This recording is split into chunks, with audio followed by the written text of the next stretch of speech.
And welcome to the Grindhouse. I am JC, your host. Uh-oh. We're getting echoes. Echoes. Echoes. Echoes. All right, hold on. Echoes. Yay! It must be Gwen. Oh no! Hold on. Wait, no. Oh, it is Gwen. No. All right. So I guess just when you talk, unmute. There we go. All right. Well, again, welcome to the Grindhouse. You know that bit where it's like counts down from 30? That's actually a catchy little tune. I'm just sitting there going, yeah, this is this is kind of cool. All right. Well, welcome. We have a tight show tonight, so definitely and a lot of cool things to talk about, raise our fists and rant and all that fun stuff. So we will start. So our topics, our topics tonight is we're going to talk a little bit about I don't want to say this new generation of gamers, but I will just say the gamers who have that sort of like Matt Mercer syndrome. We must do critical role style playing and things like that. So, and Bryce is going to lead that one off. We're going to then go a little bit into side quests, and that's Gwen. We are then going to talk about the beloved Coyote and Crow RPG and all their wonderful inclusivity that they have put throughout the book.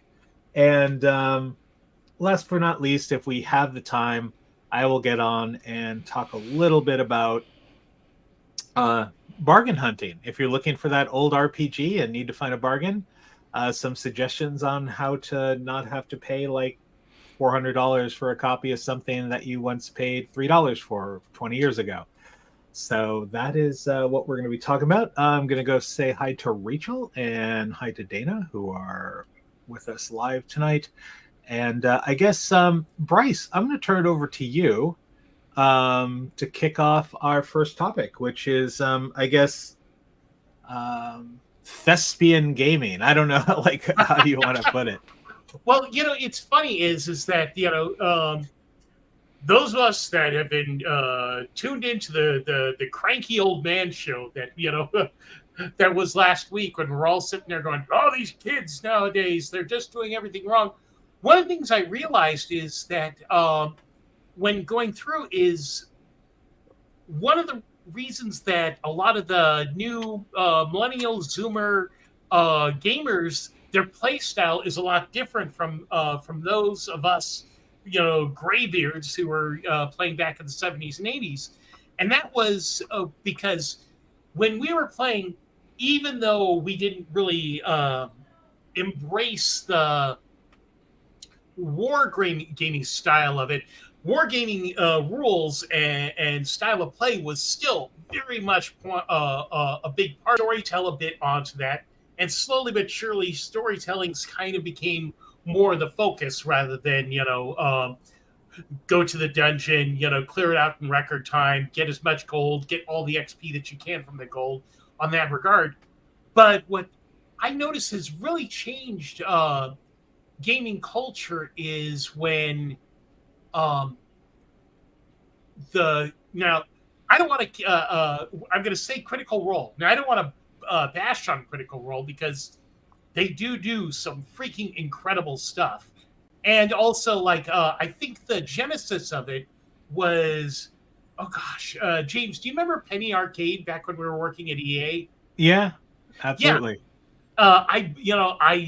I could be wrong and very well on that, but I think they're the ones that first started out when they were podcasting during their PAX celebration of the Acquisitions Incorporated, type thing.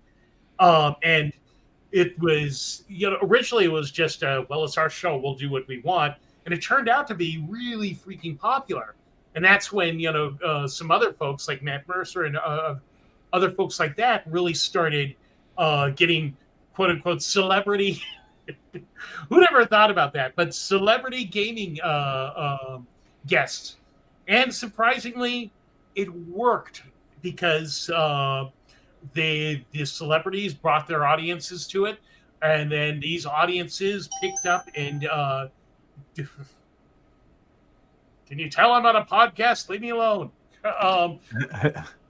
But when they brought their audiences to it, and they really made it something new and exciting, but also changed it, because you got professional actors that are performing. And when I say professional, I don't mean just as in skilled in acting, but they know the production, they know how to set the pace, the tone, all the other stuff. And so new gamers are coming in, they see this, and that's what they expect out of gaming nowadays. And sadly, they can be bitterly disappointed on that. So I just wanted to kind of throw that out of going, am I wrong about that? Is that what, what other people think about that? Well, so Critical Role, I think, did set off a bomb in a way. So Critical Role happened, and then you start, like, Will Wheaton did Tabletop, which also was and they did some RPG, but it was mostly board games. Then you had Satine Phoenix, she will not name, who did Pax Arcana. I can't remember what the hell her or something Arcana she did. And then it's kind of skyrocketed. But yes, what a lot of people didn't understand is that these were being done by professional studios that could do the magic, that could afford to have all the lighting, all the special effects, all the voice changes, all of that. And not only that, and there is something they call the Mercer effect, which is what you were talking about. And the Mercer effect basically is that game masters either strive to do exactly like Matt Mercer does, or players won't. Like, they'll bitch and moan and, like, walk away from a game because they didn't get that experience. But people don't understand that Matt Mercer is a professional voice actor. He is an actor. He's also a huge media personality. He's he does video games. He does, so yes, if you have a studio paying for a professional actor, you're going to have this amazing experience. But but then yes, the younger generation comes in and sees this, and as any younger generation do, they emulate or try to emulate what's going on. And like the kid who set himself on fire being the Fantastic, being the Human Torch back in the 80s, I think it was, which basically banned having the Human Torch on the Fantastic Four cartoon. Remember they had Herbie the Robot? Oh, yeah. Who the fuck's Herbie the Robot? But it's because, like, some genius decided to basically emulate the Human Torch and learn that, yes, human bodies can't go up in flames and do cool shit. So that is it. I'm actually so Gwen, if you want to unmute, because it looks like you're like, I want to say something. I was thinking of, like, it's a human situation, and, like, okay, like, everyone's dumb enough to light themselves on fire. That's just when happening. Yeah, when I was up, we'd have I got into D&D, like, before the celebrity craze. I was still really young, and we were pretty focused on and the plot that and our campaign because kids was as the bad guys. And so I had, like, Tartarus, huge hulking gnoll who is kind of standard size beastman kind of trope of, like, big dumb idiot. We had, like, our butler assassin. We had the evil princess sorcerer. It was great. So Gwen, you're echoing a little bit. It's weird. It's almost kind of like you're saying something, but then you're saying it again. So reverb. So you might want to check your settings. Do you by chance have a YouTube of this open as well? Maybe there's a time delay you're getting both audios. No. As far as I'm aware, I'm just getting you guys. I'm not getting any audio on my end. I'll make an app that I can download. Yeah, I was just gonna say, if you can, I don't know if you have just even a pair of standard headphones on, as long as no audio jack. Oh, all right. We're stuck with it. This is the price of going out into the boonies. Yeah, this is exactly. And here I thought it was going. No, this is a speech impediment. Pediment. Oh, that's rude. All right, so we'll have to basically figure it out. But all right, so Terry, do you have any comments on this? Well, I think that this is all completely blown out of proportion. With the oncoming onset of generative AI, pretty soon it's going to be like the Johnny Cabs in Total Recall, and you're just going to have these robotic GMs that turn around. Welcome to Auto GM, and we're going to play a game for you. Ah! Was that the robot dying? That I have no idea what it was. But that's the thing, though. I mean, I guess every generation is going to have their own version of the game and the hobby. I mean, it's always changed. It's always morphed into something different.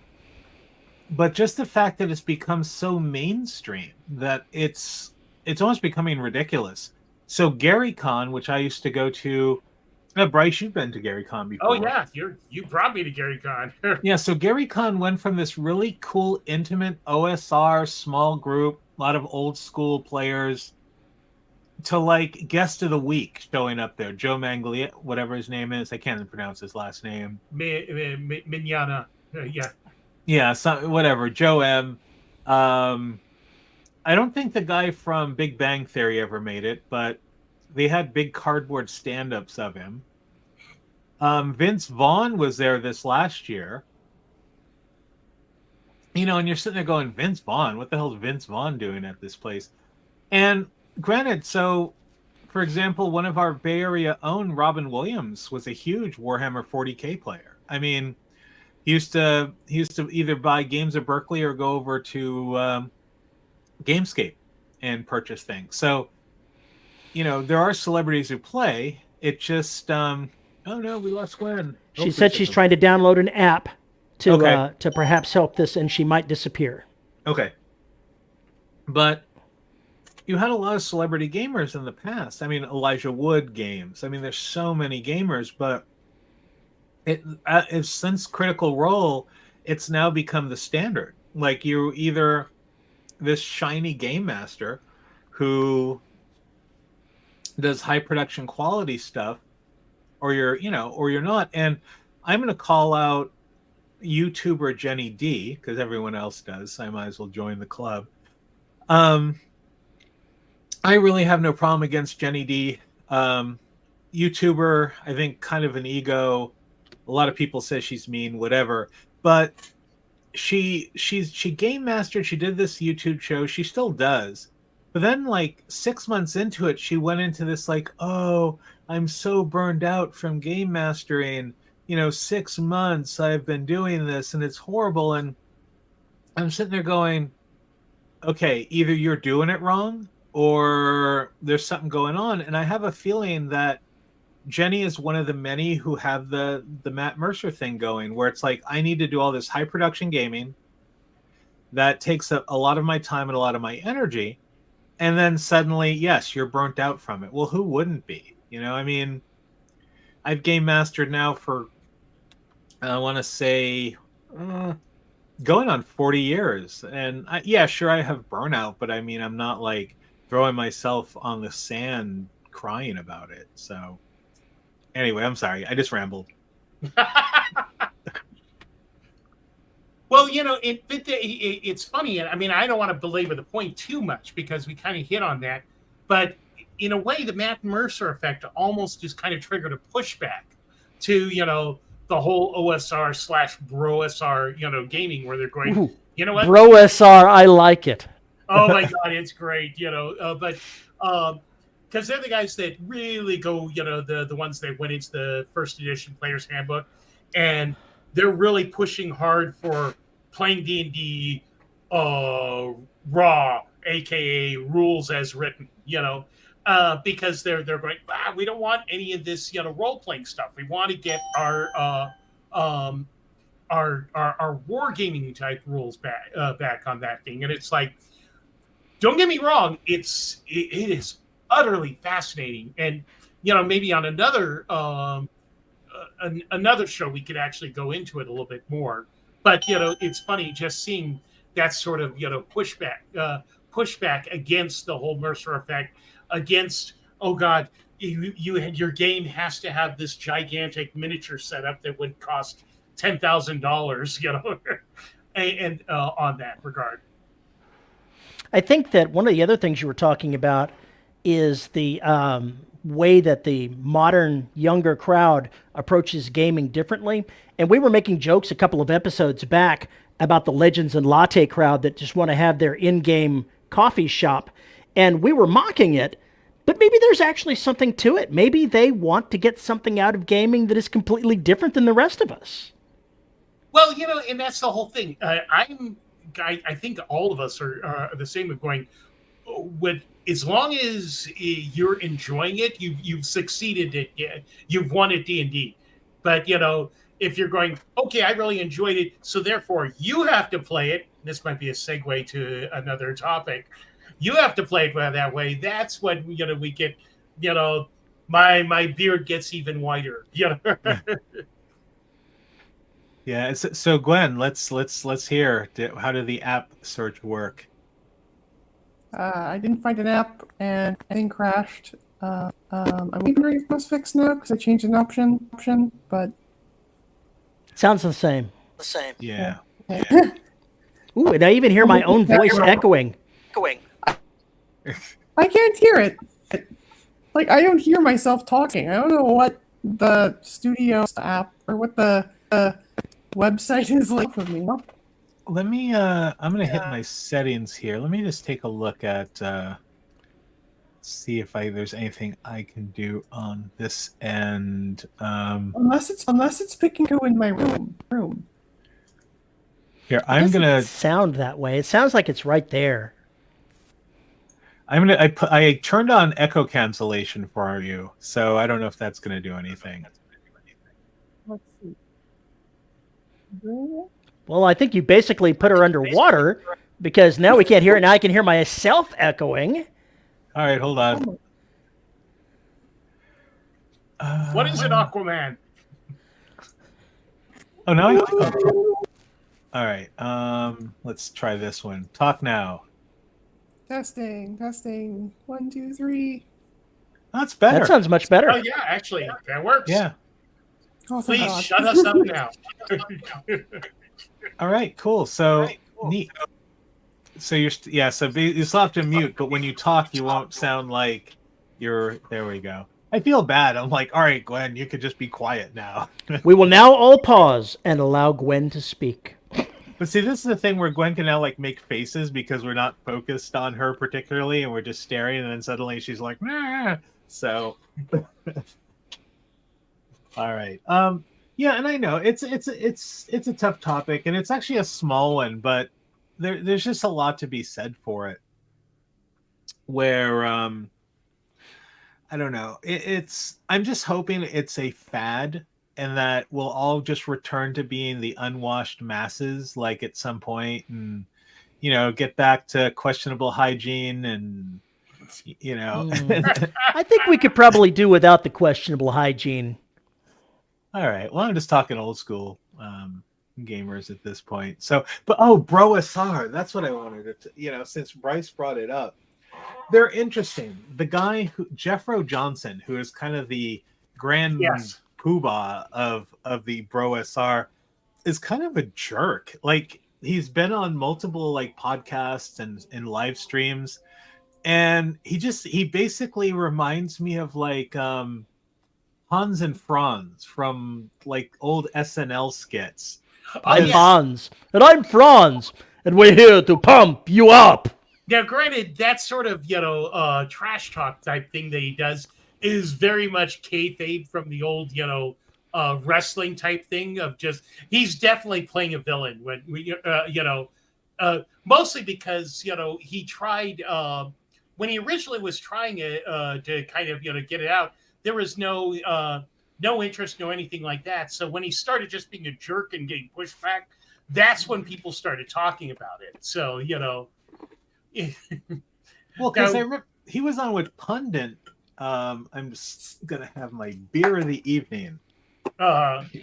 Welcome to the Grindhouse. Sponsored, well, not really sponsored by, but I'm having a Samuel Smith Old Brewery Adcaster Oatmeal Stout. Wow, that's the title there.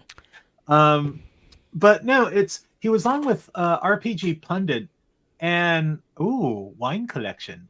Now we have to like do this. The hard liquor. Now it's like escalation. I'm gonna run down and buy a cheap bottle of whiskey and bring it on and just. That's where you need to keep a handy bottle of Mad Dog 2020 for emergencies. Oh man, yeah.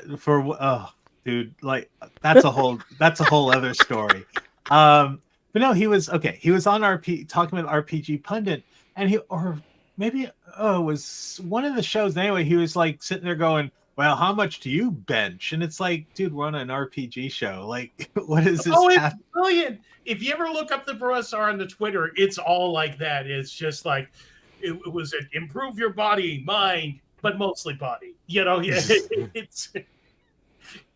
And that's now. Granted, I can see why he was trolling Pundit because the Pundit he calls them the OSR Taliban. You know, because they're very much of going. If you're not playing this way, you're not playing D&D. You know, you need to learn how to win at D&D. You know, it's like you get XP for gold point.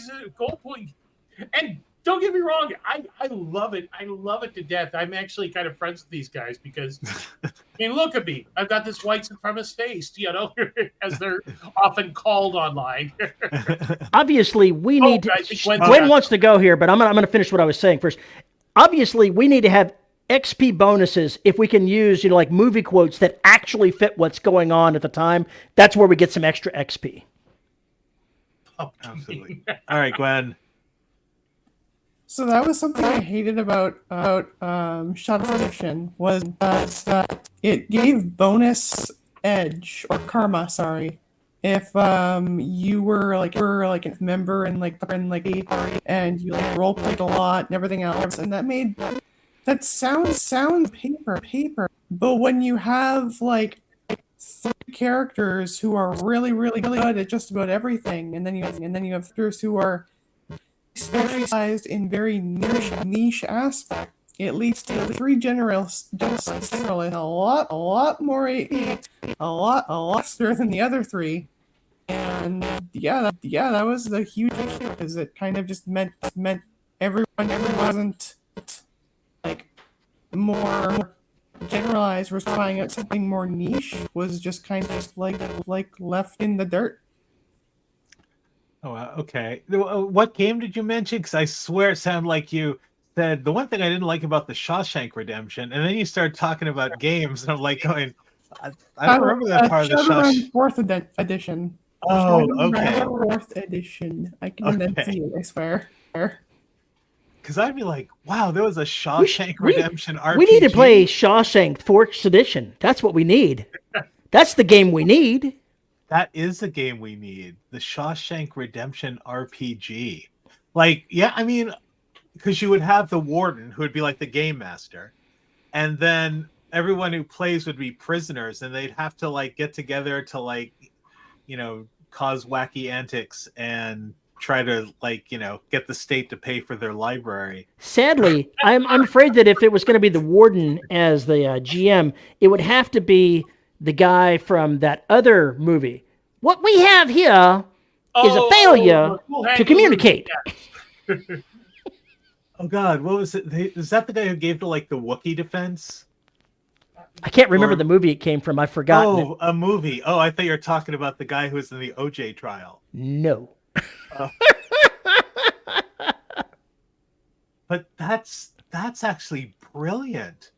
So an RPG where yes, you all play prisoners, and basically it's a set time RPG, right? So you can only play it over a certain span because you die eventually or get electrocuted or get sent out. You're all on death row, and if you can't get out of the prison by now, you're a dead man walking. That's a hardcore mode though. But you could also play like in for life mode, which then gives you like a series of scenes. Oh wow. I'm gonna post that, and I want to write that now. That just Dude, it sounds like the most amazing RPG ever. Like you can have dice that are made out of like shit. I don't know, like banana Made peels out of or soap. something. Yeah, made out of soap that you could like send. Like Kickstarter backers can get like shivs made out of like popsicle Toothbrushes. sticks. Yeah. Oh God. This is brilliant. Yeah, I'll write the commissary subsection rules. You know. And then you could have supplements and splat books, and like it'd just be or people would just go, "You're insane. You're being horribly ableist, and we don't like you anymore." Well, they'll You're do that canceled. anyway. Goodbye. Yeah, I know. The incarcerated community wants to speak with you, James. Yeah, maybe this game is written for the incarcerated community. Yes. Maybe. I just want people to know that I'm a big ally for the incarcerated community. So, But see, the incarcerated community are actually more on the LARP side of it. So we actually have to like. Yeah, All right. they could get in trouble in there because no, we're not trying to escape. This is just a LARP, okay? Just calm down. All right, I'm probably gonna get hate mail and death threats at this point. All right, but Gwen, thank you for the idea. That is the most awesome ever. All right. So speaking of Kickstarters that get us in trouble, Wasn't Gwen going to go before me? Oh, that is true. All right. So Are you trying to bypass her? I mean, how rude. Just because it's almost impossible to understand any word that she says, you're going to go ahead and bypass her? How rude. We need to get her like a Dr. Theopolis from like the old Buck Rogers Bitty, show. bitty, bitty, bitty, bitty, bitty, bitty. So Gwen could talk Let's into go, it, Buck. then the robot could actually like communicate. That'd be awesome. All right. So I'm gonna go ahead and do that thing, mute, and then we'll let Gwen, and then we'll interrupt as needed. So here we go.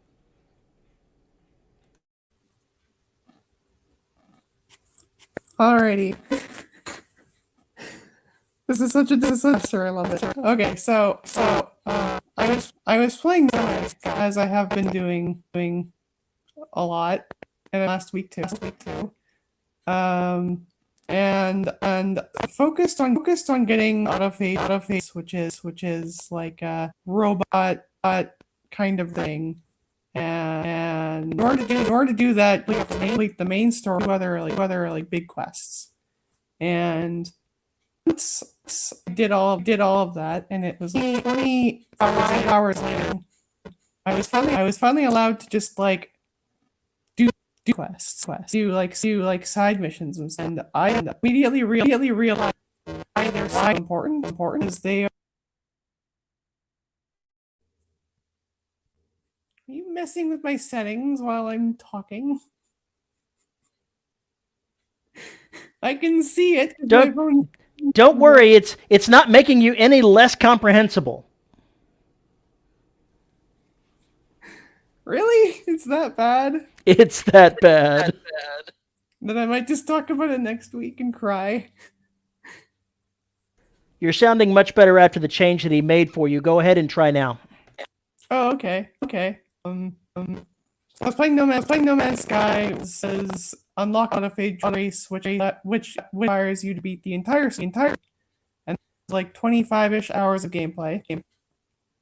And after just doing the story constantly for them, I did some side content, and it's the importance of side quests. It's so much more relaxing going. I don't know around the corner to. I just need to collect 5 things and give them to this guy, and that's it. That's where it ends. That's where it begins. That's it. And I was thinking about that in these and stuff, and how like a lot of tabletop games focused on like their story, and even myself when I was writing tests, I was still to like or wanting to kind of connect them to the main story some way or somehow, and honestly, it's so much more relaxing as a player when you don't have where it is just or Steve has a infestation in his farm. Go exterminate some coyotes and get some beef for your travel. Yeah, thoughts on that? So side quests honestly are I honestly like side quests. Like right now I'm doing a AD&D second edition game where I am just like side quest because I pasted together a bunch of different shorter adventures to basically make this long kind of campaign arc. But ultimately, in order to tie them together, I am having to do various side quests. So, for example, there's well, I don't want to say the one coming up because if any of my players check this out, then they'll know exactly what's coming up. But I've had a thing because we have a paladin in our group, and so I tied it together with like a gypsy camp to kind of give some foreboding to what's going to happen next.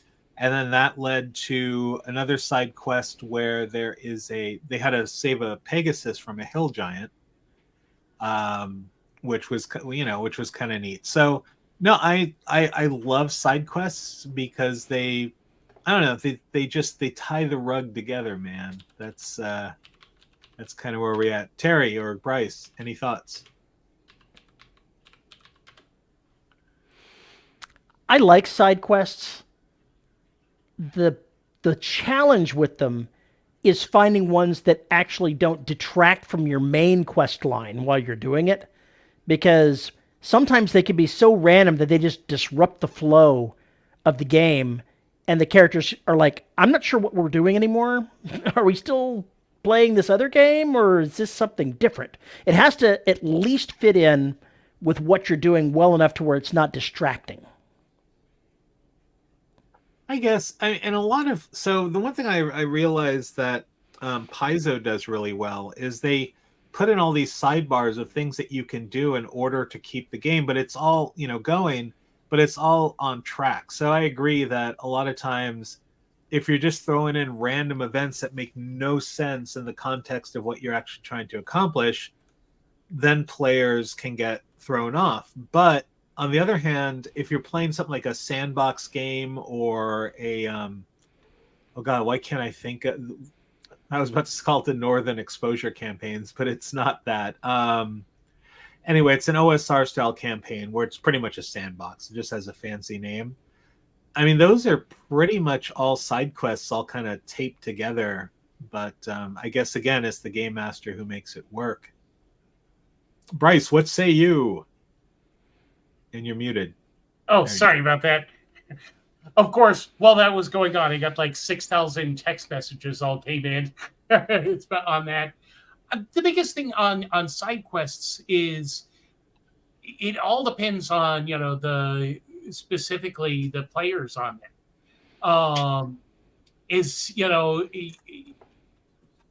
From a game master's perspective, if they got the focus, that would be good.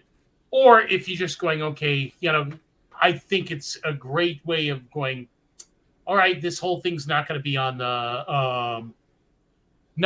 the rails as usual. But it depends. As a player, I can enjoy it just as long as it doesn't, the side quest doesn't suddenly become the main quest, because as a player you have no choice in the matter. All right. No, fair enough. And Gwen, you can nod or you can come on to say, but now is this, I know you do a lot of video gaming. So was this inspired by certain video games that you've played that do side quests, or it's just kind of from experience? Okay. From different, like the Shawshank. In video games, there's, Cyberpunk 2077. I basically go after every side quest possible because I don't want to go on to the main quest, or a lot of the sandbox games, there's only so many times that you can, like in Skyrim, go on the Dovahkiin team. Instead, you're just going, I want to explore this town, or that sort of thing. Yeah, Skyrim is like the king or queen of like side quests. I feel like sometimes Fallout 4 and Skyrim are just the game of side quests. Like, I mean, especially Fallout 4, because Fallout 4 has 5 different endings to it. But you ultimately interact with all of them. It just depends on what path you've chosen, which turns it out. But I kind of feel at a certain point you just end up in all these weird little, like when you rescue the news reporter from the super mutants, like that's a whole super giant side quest. Or the railroad, which can be one of your actual endings, is so short that it realistically just always feels like a side quest. So it's so there's a lot of them up there. And even like World of Warcraft, I want to say, has a lot of side quests that you end up doing. Yeah, she's Gwen shaking her head. Yeah, that is okay. Maybe Skyrim is more the prince of side quests, where World of Warcraft becomes like the queen or emperor or empress of side quests. But then again, also it's a 10-year-old. It kills me to think of going. It's more than a 10-year-old game. So with those side quests, you're able to breathe new life into it. I guess then you can mod it and you can add quests to it and all kinds of stuff. Well, not really World of Warcraft, but Skyrim and Fallout 4 definitely. They have some. Bethesda's really good usually about letting you do horrible things. And then if you look over at the Nexus, you'll see there are just a lot of people who have interesting tastes who mod it. So yeah, I mean, you could like basically play naked Fallout 4 with Disney characters floating around. I mean, that's just kind of how well they have it, done. But I don't know. That's my thoughts on it. I mean, again, I guess it breaks down to they're a great idea. I think they work a lot better in video games because they're a little bit more controlled than or RPGs. If you give the game master too much rope, he'll hang himself, sort of thing. So that's something you really have to rein in. Gwen, any last words before we jump to more old men shaking their fists? No, I think you covered it all. All right, cool. All right. So next up, I will share screen. I will let Terry open this one, and we'll all stand back and prepare for the interesting comments we'll get on this one. So I'm sure. This Kickstarter, when I saw it, I was inspired to go ahead and support it because I thought the concept was truly cool. And I'll hold up the book here, even though you can barely see it. It's a pretty nice book.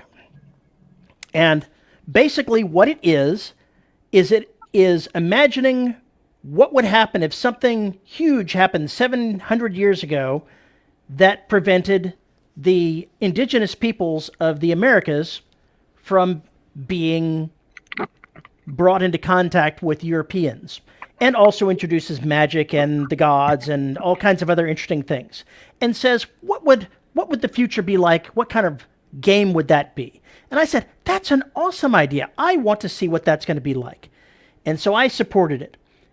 And when I finally got the book and started reading it, I immediately got the impression, based on the front matter and the back matter comments by the creators, that, oh, surprise, this game is actually written to be played by indigenous peoples. And while other non-indigenous people can play, you're basically second-class players. You can't make modifications to the game in your characters. There are certain sections of the rules that don't apply to non-indigenous characters that you cannot use. And I was taken aback. As a gamer, I don't sit down at game tables to play where I'm not wanted. And I suddenly felt not wanted.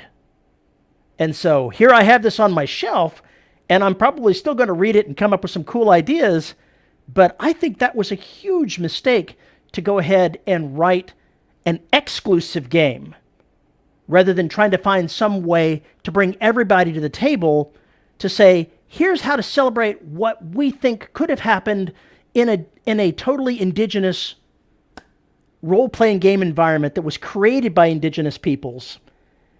And I think they botched it. I think they botched it hard. And I know James has more information about this because I wasn't plugged into the details when it happened.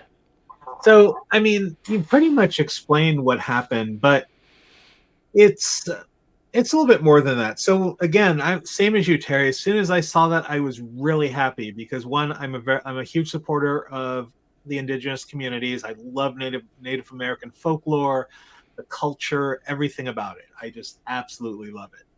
And so I immediately threw some money at it, but then I started hearing through the channels that all wasn't as it was being portrayed. That so I think also if you go into the game history, it's not that just what happens if basically the colonizers never came to the U.S. It's what if all white people were killed by a giant meteor that struck the Earth like 700 years ago and wiped out Western civilization. So that's one. That's a, and if you switched roles on any other, what if this hit, there would just be wailing and gnashing of the teeth and crying in the streets. So like I don't want to even go down that road. But then they really started making it known on their Twitter feeds that white people should buy this game but not play it. Like that was their message. And that's kind of like, why would I want to buy your $60 book? At this point, you might as well be doing do a GoFundMe or something. Hey, we need to raise money for indigenous people for whatever. Like that is a little bit more friendlier to me than this like hate message that they put out there. And I actually brought myself down to a digital version because I at least wanted to read it. But I didn't go for the full package, and I know a lot of people who actually canceled their pledges. But was really kind of amusing is about a year and a half later, the writers of Coyote and Crow posted this thing about like, well, why aren't people buying our game? Why aren't all these groups buying our game? It's racism. They don't like us because we're indigenous people and they don't want to spend the money. And it's like, no, you absolutely said in your own words, in print even, that you do not want non-indigenous people buying or playing. Oh, they want you to buy their game, obviously money. And then they go on at rambling about capitalism. What the fuck do you think Kickstarter is? What the living Christ do you think Kickstarter is? Other than pure unadulterated capitalism. That is capitalism to Bryce is now abused, so I love it.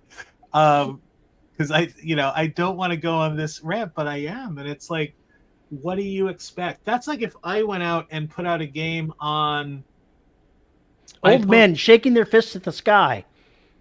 Yeah, I mean, this would be like if I went out and wrote a game called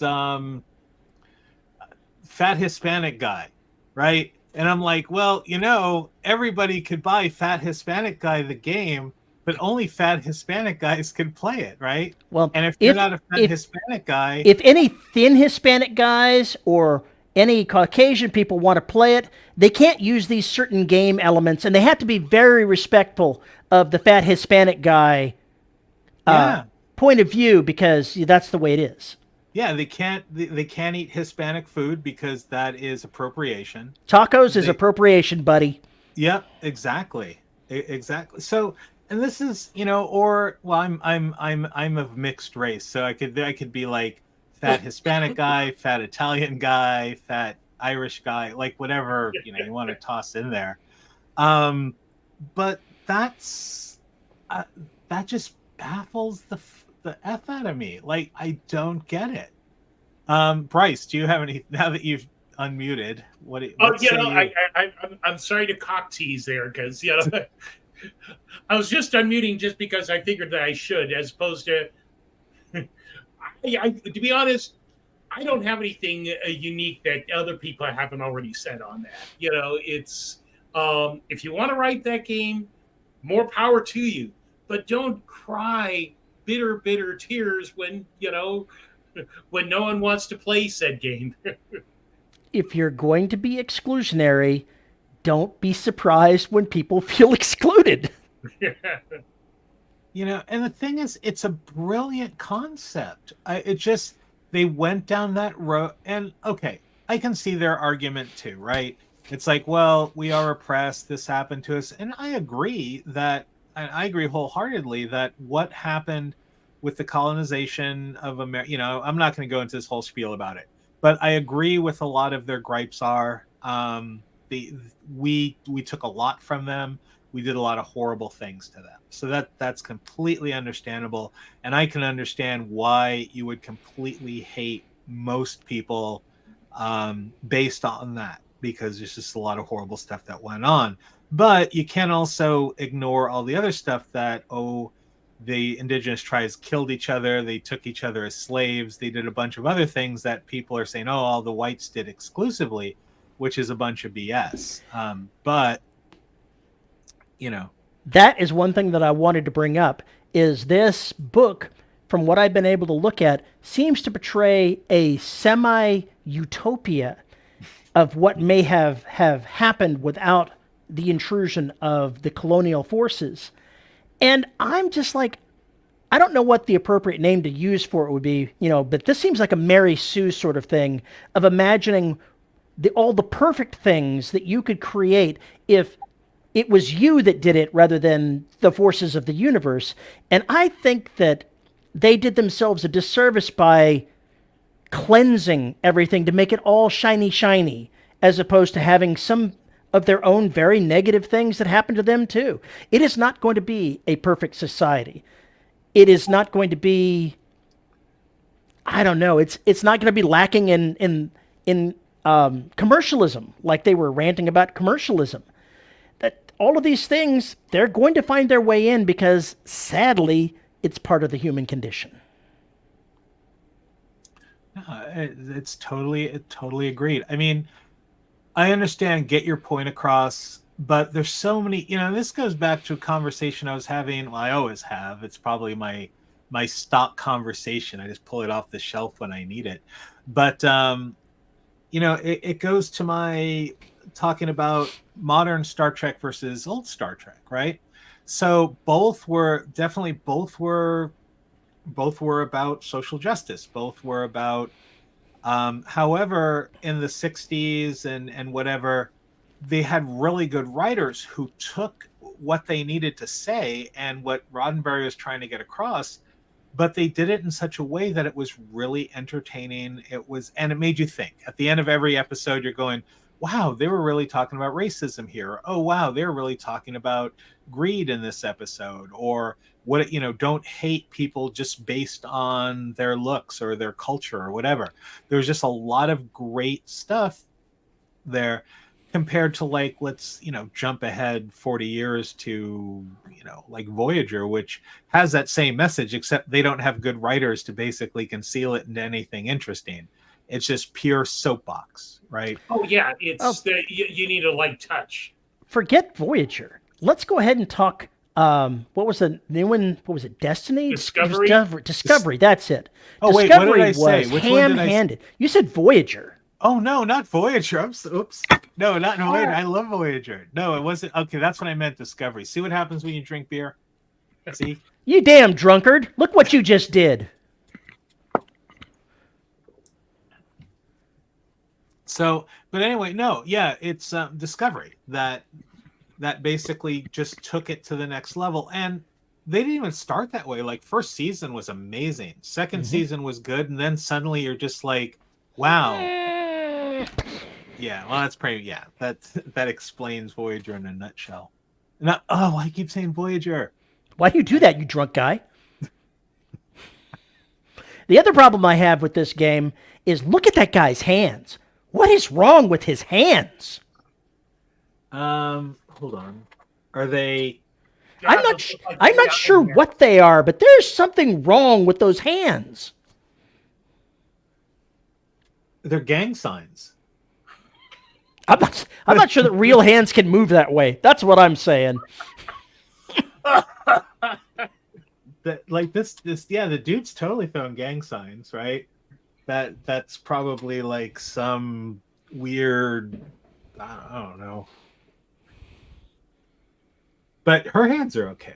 Her hands are okay. His, not so much. Well, look at that. Those are some serious chat GPT hands. Maybe that's it. You know what? I want to go ahead and hear what Reverb Gwen has to say about this. Yep. All right, I'm gonna mute. So Reverb, her new nickname, Reverb Gwen, can speak. So where is my mute? So this is fairly popular in Canada. I don't know why. Probably just because of the theme within it. But yeah, I didn't really know that it was so exclusionary. I knew there were controversies, but I forgot, or didn't know that it was exclusionary, like God. And yeah, it's kind of like what's the word? Almost hypocritical. Like if white man an RPG that was only whites could play it, everyone could buy it, but only whites play it. So much backlash. And even with like Japanese, Chinese, they get backlash too. It's like, is this acceptable from a minority group? Like even I think the LGBT group has like tried something similar. Or no, I think Thirsty Sword Lesbians was accused of similar with like being married. But I think these Sword Lesbians is inclusive. I think you can be just if you wanna. But yeah, it's definitely kind of baffling of them to do something like that. It made me also think of hey, we made an RP. It's like Canadian only no one else. You're muted, James. Damn beer. I'm gonna display everything on the beer right now. Thirsty Sword Lesbians was actually, I mean, it was done really well. I think there was one line that people kind of got their knickers in a twist about, because it was kind of like, well, you know, you can force a straight person to become gay or something. I can't remember the whole line that it was used, but I don't know. It was one line, and honestly, I think in context, it was more just kind of being tongue in cheek than it was actually some sort of like statement, right? And there's a lot of it's an enjoyable game. I mean, I've never played it, so I can't really say it's enjoyable, but it's well received. A lot of people play it. They even did like an advanced book, which I thought was kind of amusing because they called it Advanced like Swords and Lesbians or whatever. But no, but this book, and it would be different if, for example, they would have done some research, right? Because, or at least had some writers that were like fairly, I don't know, talented on this project. So let's go to, you know, if we're going to talk about utopian societies in multicultural spaces, let's talk about Wakanda from Black Panther. That was, I don't know, that's Wakanda was awesome. Like I can almost picture like this hidden place in Africa where there's this like perfect futuristic utopia where, you know, and that's really well done. Now, granted, when you go to something like Wakanda, yeah, you're not going to see any white people or anything, but you understand you're in the middle of Africa. Like where would these white people come from, right? And it just shows that this culture had advanced, that they had, you know, and it's not like they were saying they were the perfect community or the perfect culture, because you still had the outliers like the 8 people and all that who were still more kind of tribal and cultural on the back end, but still there was an understanding that things were going on. This is just kind of trash. I mean, this is really like someone's power fantasy, and Power Fantasy the RPG. And you know, that would be like me writing a game based on like being bullied as a kid, you know, and I'd write, oh yeah, well, all bullies got hit by a meteor and died, and this is what happens when people who were picked on create a utopia. You know, I mean, it's like whatever. But Well, anyway, I was going to say, this is I'm wondering how many other games they've done. If this is like, a first time, a first build on that type of thing, I could see, and this could be also a very expensive lesson that they learned, of going, oof, okay, we could write the greatest game with the most, incredibly coherent system that's fun to play, that's on that. But due to one screw up in marketing, boom, we've utterly and completely sandbagged the game. I mean, now I'm kind of interested to actually read the rules to see how well the game actually plays. I mean, it could also be the point of going, oh no, we've written a stinker of a game, so let's throw some controversy in to cover up the fact that our rule system sucks. There's a movie that is coming out fairly soon that stars Alexander Skarsgård, and I can't remember the name of it, but I believe it's set in Denmark in maybe the 1500s, maybe 1600s, Ooh. maybe 1700s. I'm not sure. And they got flack from a reporter saying, "Why isn't your cast diverse?" And they're like, "This is Nordic countries in the 1500s. We may have had one person of color in the country at that time. The entire country." And rework your movie, make it about him. Yeah. But I heard that and I was like, yeah, no. Up, the hand is up. The hand is up. all right. So that was one of the big controversies with Final Fantasy 16 when it was first announced, because basically Nix wants to have it set in more of like a medieval European kind of like country or like setting, and people were like, well, why aren't there so many diverse races? Is it just white? It's like cause that's how things were 500 years ago. Like you gotta understand that human race excludes, especially with each other. Really like each other until suddenly we're not in together because of the Great Frickin' War.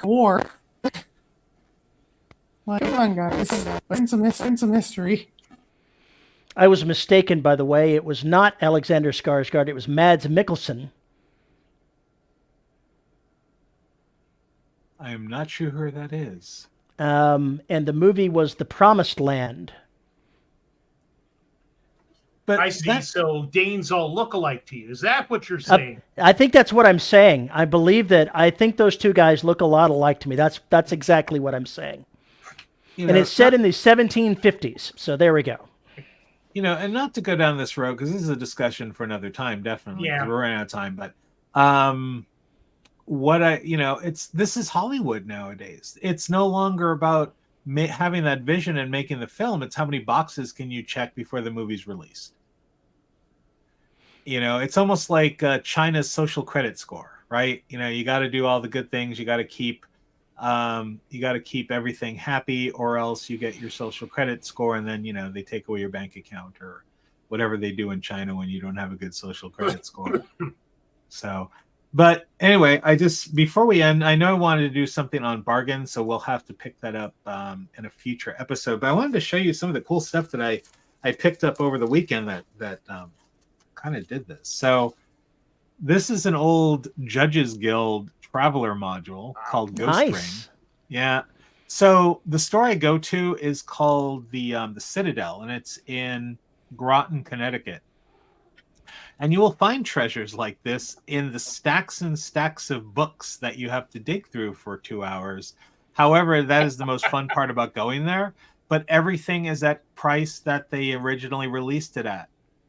So while this book, let's see, what's the price on it? It was like $5 back in the 80s or something when this came out.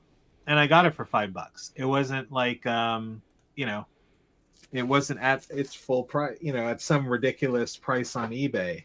The second thing I picked up is a D20 supplement called Tarot Magic, which I got it more for research than actually going to play it, because it's an old like D20 system by a company I don't even think still around anymore called Mystic Eye Games.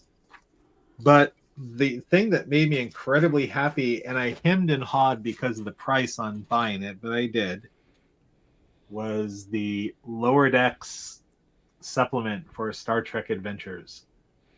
Because who doesn't want to play Lower Decks? Dude, I love that show. I'm not making fun of it. I'm being utterly, completely serious. You know, so it's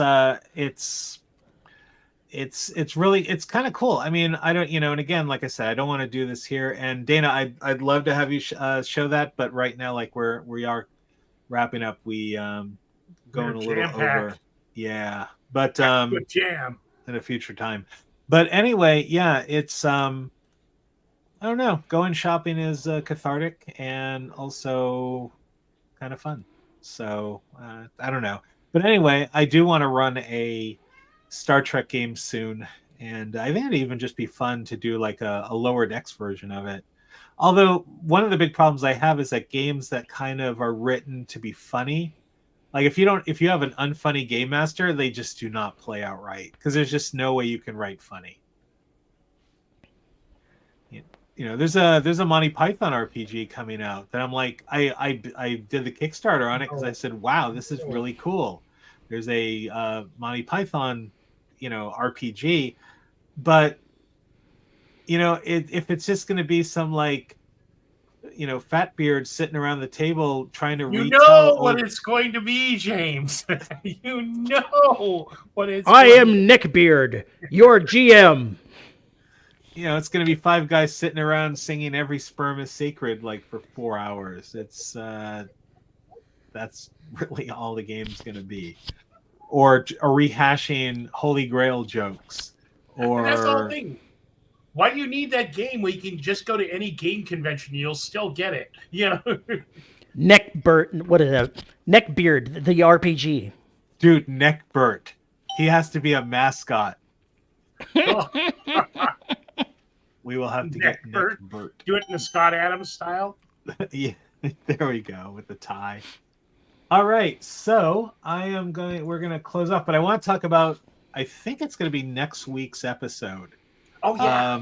I'm right now trying to get. So I have some really cool people lined up. I have someone who is in the gaming community here in Connecticut who hopefully will speak. One of our viewers' children is a kind of a hardcore gamer, and I think she would be able to add something to the show. So hopefully she will join us.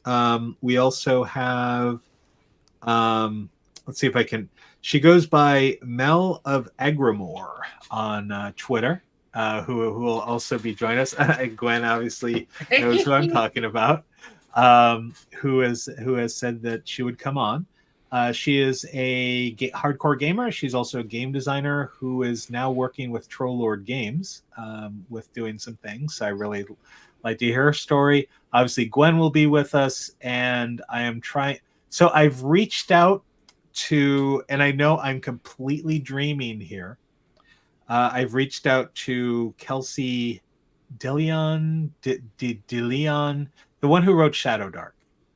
So I know I'm just basically grasping at straws here, but it'd be really nice if she agreed to come on. If not, I definitely want to get someone else. But, you know, with our conversation that we had last week about White Wolf and about like just how White Wolf brought a lot of, you know, women to the game scene, we kind of just looked at it from one angle where we're just kind of like, yeah, it brought a lot of hot goth chicks, but really that's all it kind of did. Like that was, but I think in this day and age where we went from like most game conventions and the industry from being sausage fests to actually having a good, a good mix of different genders. I think it's pretty amazing. Like, you know, my wife actually does a lot of game mastering at conventions, and she runs games, and it's so I just kind of want to hear that experience, and you know, and we will be in the background supporting that experience and asking questions, because honestly, as much as I like to go, yes, I know it all, I do not, and I'd really like to hear other experiences. You know, maybe this is the kind of thing where it should be you and them, James, and nobody else of the male gender, because it sounds like we would be detracting from that experience. Exactly. Kind of a peanut gallery almost. All right, well, we'll have that discussion offline, but that at least that is what we're going to be doing for next week's show.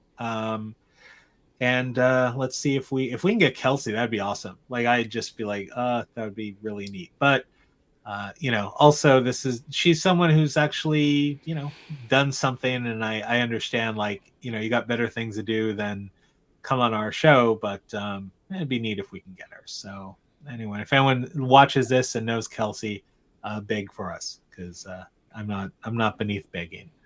Or having other people to beg. Yeah, have a group of beggars, or at least beg for money. Oh, speaking of money, let's do our last little bit here. So again, we have a Patreon.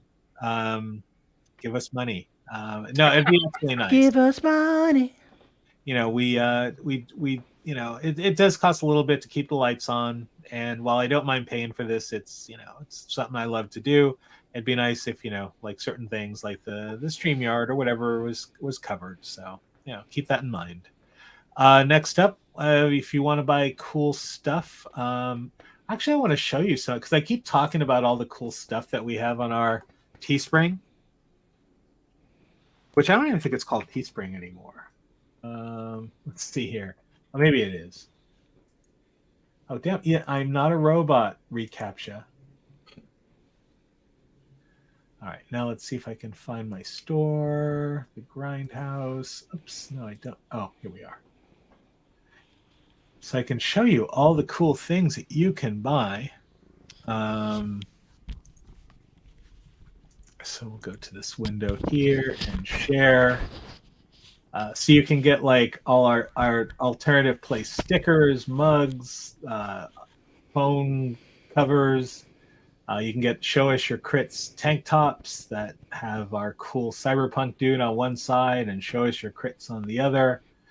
You can get a face mask with our cool goblin, or a bag, and you can even get some of the original Sophie branded stuff, like a beach towel with Sophie on it. That kind of sounds really scary, but yes, you can do that. Stickers and things like that. I thought I had, oh wait, load more, because I thought there was like something weird like underwear or something on there, but maybe not. All right, so you can't get Sophie underwear, but that could be also fixed if the demand was high for Sophie underwear. And by demand being high, he means one person asks for it. Pretty much. It's pretty easy to set up, and like, you know, t-shirt costs like $30, and Teespring I think gives you like $1 or something, but hey, it's something. You can buy us coffee at coffee.com, Grindhouse Media, Solarian Games, where I help write and publish stuff. We just published a top secret module called Forge with Fire. Definitely check it out. Chapter 13 Press, you want to drive through RPG, you can see some of the original stuff I've written, and that is about it. So I am going to come back over here. Pimpin' ain't easy. Yep, it sure ain't. All right, so anyway, JC, you can find me at Grindhouse Media on the Twitter machine. And Bryce. Hi, Bryce Byerly. You will never find me anywhere, so don't try to look. All right. Our pal Echo. All right, Echo is waving. Oh, I can turn off this banner too now, by the way. All right, and last but not least, Terry. Terry Mixon. Find me on Amazon. Buy some science fiction. There we go. All right, everyone. Well, we thank you for staying with us. I know it's just been a kind of a weird night. I got to play this in the background because I haven't done it yet. We're feeding the ducks. Yeah, feeding the ducks. All right, everyone. No, I can't even do it now. It's like, all right, everybody. Thank you for watching. Welcome to the Grindhouse. And we will be back next week. Don't miss us.